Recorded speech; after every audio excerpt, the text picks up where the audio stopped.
Hello friends, good morning, जय श्री श्याम। मैं उठ चुकी हूँ, चिकू जी महाराज भी उठ के आ चुके हैं और अब हम करेंगे काम। लेकिन चिकू जी महाराज के हो रहा है बुखार और इसके फ्रेंड्स कई दिनों से बुखार टूट नहीं रहा। मेरे और ये टेंशन, सेठ जी की हो चुकी टेंशन। हमने बुलाया है आज ब्लड टेस्ट के लिए हैं और उसके बाद देखिए ये लेटा हुआ है, रेस्ट कर रहा है। ब्लड टेस्ट वाले आने वाले हैं और इसका फिर ब्लड टेस्ट होगा। चलिए फिर मैं आप लोगों को दिखाती हूँ। मैंने कितने सारे कपड़े धोए हैं, कपड़े वपड़े धो के फ्री होने वाली थी, लेकिन इतने में फिर मेरे को याद आया यार फ्रेंड्स फटाफट है ना, इधर पीछे सब्जियाँ वगैरह उगा रखी हैं, उसमें भी पानी दे देते हैं। पानी देने लगी थी, लेकिन इतने में फिर वो ब्लड टेस्ट वाले भैया आ गए, तो फिर इसका चिकू का ब्लड टेस्ट वगैरह करवाया। ये देखो कितने सारे कपड़े हैं, इतने सारे कपड़े वगैरह धो लिए हैं और फिर पीछे से आवाज़ आई, मम्मी ब्लड टेस्ट वाले भैया आ गए हैं। तो फिर मैं सारे कपड़े इधर पानी वानी नहीं दिया। फिर उसके बाद देखो ब्लड टेस्ट दिया इसके इतनी बड़ी सुई लग गई और इसका ब्लड टेस्ट का रिपोर्ट शायद शाम तक आएगा या फिर कल सुबह तक आएगा।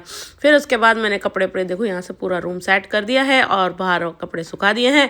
अब मैं बना रही हूँ खाना। मैं बना रही हूँ गोभी की सब्जी, मटर की सब्जी और टमाटर की सब्जी, क्योंकि आज सेठ जी का है व्रत। आज मंगलवार का व्रत शुरू किया है उन्होंने, तो मैंने कहा चलो फटाफट खाना बना लेते हैं, 5 बजे तक खाना खा लेंगे और फिर मैं करूँगी थोड़ी देर रेस्ट। लेकिन रेस्ट नहीं किया, मेरे पास लाडो का और भाभी का फ़ोन आया, कुछ काम था। फिर मैं वहाँ चली गई, वहाँ गई, देखा तो भाभी ने भी दिया बत्ती कर रखी थी। फिर उसके बाद मैंने कहा चलो यार मैं भी भाभी से मिलकर फटाफट जाके दिया बत्ती करूँगी। मैं फिर लाडो के पास गई, मैंने कहा लाडो क्या बात है कि मम्मी बुला रही थी। फिर मैं गई, देखा तो फिर लड्डू गोपाल की दिया बत्ती और रखी थी। हाथ जोड़े, माथा टेका लड्डू गोपाल के। उसके बाद मैं भाभी को डराने लगी कि भाभी फ़ोन पे बिजी हो रही थी, तो भाभी इधर उधर देखने लगी कहाँ गई भाभी। तो फिर भाभी डर गई कि भाभी आपने मुझे डरा दिया है। कि मैंने कहा क्यों बुलाया था, कि भाभी मैंने कॉफ़ी बनाई है, कॉफ़ी पी लो। मैंने कहा ठीक है। फिर हम लोगों ने कॉफ़ी वॉफ़ी पी। फिर वहाँ से फिर मैं गई पिंकी भाभी के पास। पिंकी भाभी के पास जाके फिर मेरे को उनको कुछ बताना था, फिर वो बता के फिर मैं वहाँ से निकल गई।